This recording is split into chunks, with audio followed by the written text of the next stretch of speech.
Hey ladies and gents, this is Izduiz here, and I'm here with my friend Frank Stone. Say hi to the folks, Frank. Hi to the folks. Frank is taking the customizing world by storm, and he's only done a few customs, but I was well aware of his talent, and I've been encouraging him as he takes his first steps, and he wanted to show us Red Oni Samurai, which is his follow-up to the amazing Tlaloc. So, Frank, we've already done a couple of photo shoot and a couple of videos on Tlaloc, and that's him. Beautiful, magnificent, brings tears to my eyes. But I hadn't heard directly from you what it was like to take on a project of this magnitude, of this detail, especially for one of your first, customs. Well, I believe you had suggested a blue overall color scheme to go with the blue skin on the body parts that you provided. Right, the base body is, it's Azazar, I think, is a blue demon. And so all I said was, hey, here's the cool, metallic blue, and, right. and go for it, see what you come up with. And this is what you came up with. And this, never before seen, is Tlaloc's shield. Mm-hmm. So just freshly painted up. And it's just as chock full of detail as all of the other parts. As you can see there. Great work on those details, Frank. Thanks. Yeah, there's a lot of beautiful, intricate detail on these pieces, which provided guidance for the brushes. Jason Demon Rodriguez is the guy who did the 3D sculpt on these, and he is from Mexico, and he's got a great love for Aztec, Aztec mythology and the pantheon. So he just poured on the details. Jeremy Gerard did one of these that he debuted right after this one was put up on the Cabal, and he said that it was a challenge, and I'm just really impressed by your ability to pull this guy off. But we're here to talk about Red Oni Samurai. I just wanted folks to hear a little bit from you directly about it, and also to see the custom shield. And you included an extra hand there. Yeah. Thank you for that. So then that means that the bloody hand with the heart in it can come out, and then he can have his shield. So amazing job on this. Any other things to add before we move off to Red Oni, Frank? No, I just thought that since I was using metallic blue, I would contrast it with silver, because the silver and the metallic colors make them look more regal. And I went for the iron and silver look on the sword to suggest storm clouds. Right, yeah. Kind of like a little bit of gunmetal, sort of. The dry brush silver over flat black. Yeah, so nice work on all this stuff. Amazing. I mean, it blew me away. It far exceeded my expectations. And, I just gave you I gave you a paint that I said, hey, try this. And you just took it and ran with it. So great job. Thank you. On that. I don't think you'll find very many harder to paint kits or more intricate or more chock full of detail kits to do out there, but there's so many third-party makers now out there, and there's so many people like me who don't have the talent or expertise or ability to paint them, but would love to have sort of this kind of holy grail in their collection. And this is definitely that for me. Makes it extra special because we're friends and you helped make it.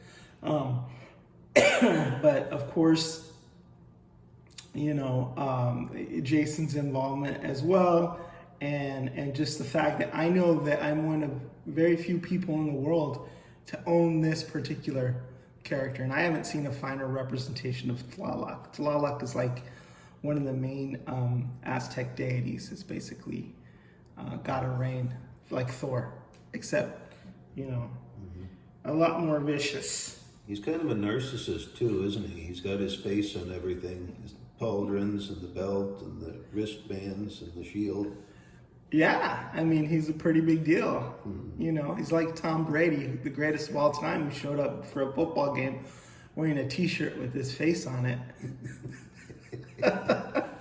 So yeah, Tlaloc, I mean, the iconography there, he's got little faces of himself all over, I think, on the gauntlets, on the belt, you know, obviously on the pauldrons, and then on his face. But, you know, when you're that beautiful, that terrifying, right? Then you smack it on the shield there, just to let people know, man, I am Tlaloc and I'm a big deal. So anyway, Red Oni Samurai is your second. This is on a Fury Orc body. And I just want to tell you that I really love the silhouette that this guy cuts, because he's got, I always love samurais.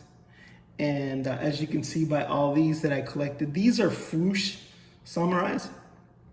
So the Foosh put out something called articulated icons, and they're samurais and they're ninjas and stuff. And I picked up all the samurais because I loved them, but they're a bit smaller than Mythic Legions. See, this is a regular Mythic Legions sized figure. And so the figure, this is Gorgo Aetherblade. So he's one of the main bad guys in Mythic Legions.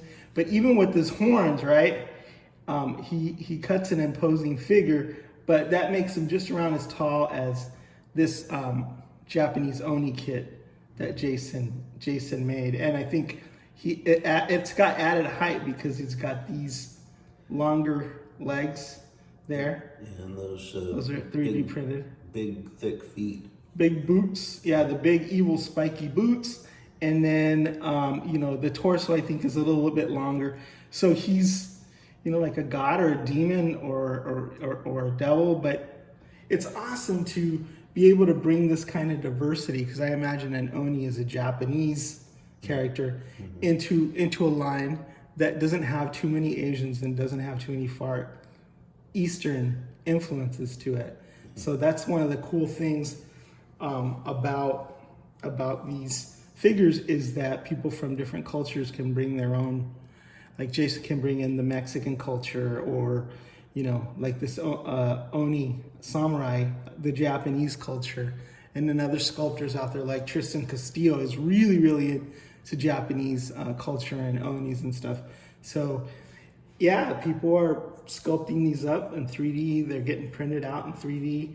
And then the final step is for someone to paint them up, and that's where you come in. So I liked him so much that I took Gorgo's Aetherblade there, because I think he fits really well with Gorgo as a big bad. I can see him leading sort of an Eastern contingent of Gorgo Aetherblade's army into battle, and he's just huge and menacing, and right? Yep.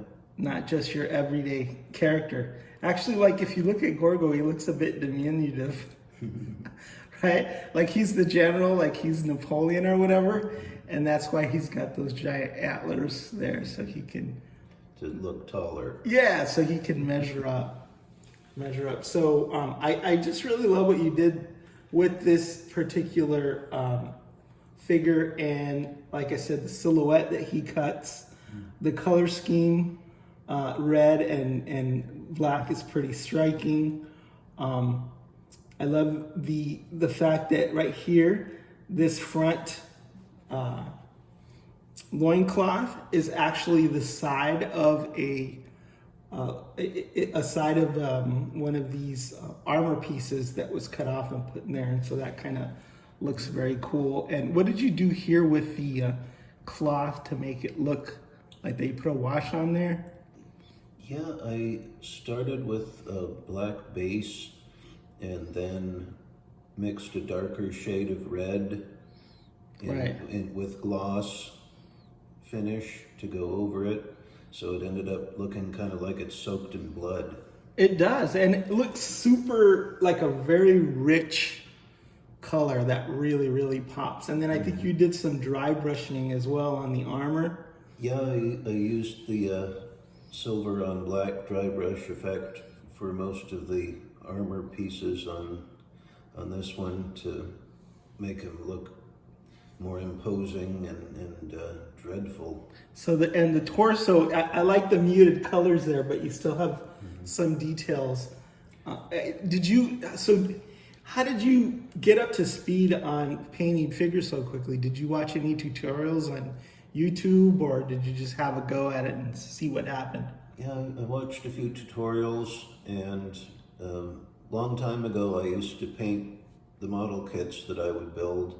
So I got a little bit of practice in there, and like model kits, like with testers paint. You're talking about, yeah.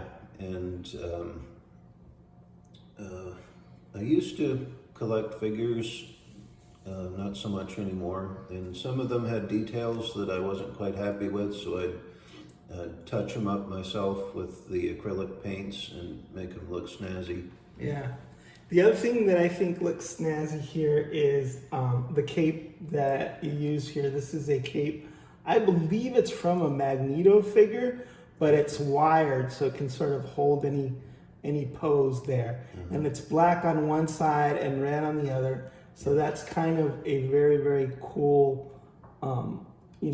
dichotomy, mysterious and evil. And I mean, to me, like he kind of gives me like a Japanese Darth Vader vibe sort of to him. Yeah, that's appropriate because Darth Vader's armor was based on samurai armor. Yeah, and then obviously the demonic effect and the horns and all that, which I have to say, it looks like real metal. Everything that you painted, you painted in such a way so that it does look really realistic. Yeah, there's some of the detail on the chest plate and the ropes on the shin guards I dry brushed in gold to provide a bit of contrast and make them look kind of spooky. Yeah, it's very subtle and, like I said, very well done. So kudos to you, especially, one of your first figures. So what I'm hoping that showing these off will help Frank drum up some commissions. So if there are people out there on the Cabal who have figures that they want painted, Frank's gonna set it up so that he can start taking commissions, right, Frank? Yeah. Yeah. And this is the figure that you made for me that sort of made me think, wow, Frank can really do this kind of work. This is Kronos. So Gabriel Walker from the DC Comics doesn't have a lot of figures, but his it's not an overly complex costume, but there's a lot of really, really straight lines on it. And I just was really amazed that you were able to pull that off, where all the lines are straight and crisp, and that was amazing. Yeah, for that one, I masked off all the stripes using plastic tape, which has a little bit of elasticity to it, so it makes it ideal for working on figures with different shapes. Because this body didn't have any surface details to guide me, so I had to make them up myself. So to keep everything really clean and sharp, I used the masking technique. Yeah, this is a Casey Jones head, and then just a basic super hero buck that I got. And then you just painted it matte black, and just with the shine, it just looks amazing. And like I said, I'm just blown away by how straight those lines are and how crisp they are. And this character is near and dear to my heart because his name's Gabriel, and he's half Chinese and half Mexican, and he's born in Berkeley. And I have a son whose name is Gabriel, who's half Chinese and half Mexican and born in Berkeley.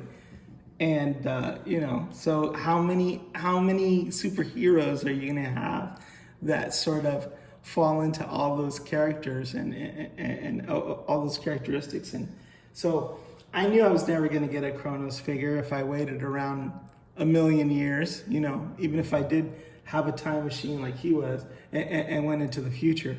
So Frank made it for me, and really super happy.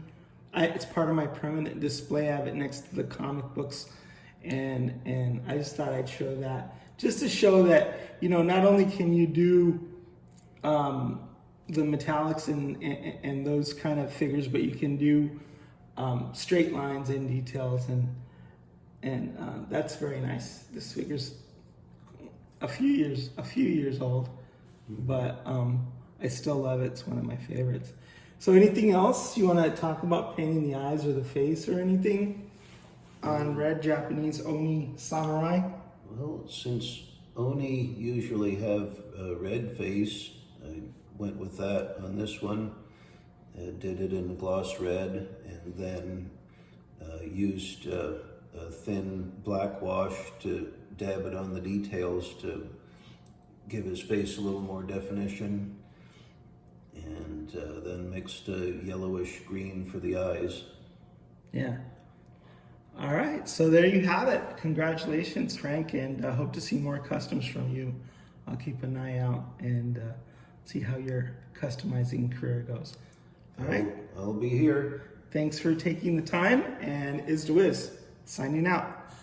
Bye-bye. Oh, wait. Do a Bullwinkle for us. I was supposed to go to Walter's today to do a review of the moose, and I was having Frank does impressions, and I wanted to hear his Bullwinkle. So, Hey, Rocky, watch me pull a rabbit out of a hat. see, yeah, Frank is a master at impressions. So if you don't want to commission, maybe he can record something for your phone or something, your favorite celebrity, favorite character. All right, thanks, Frank. Is Wiz signing out.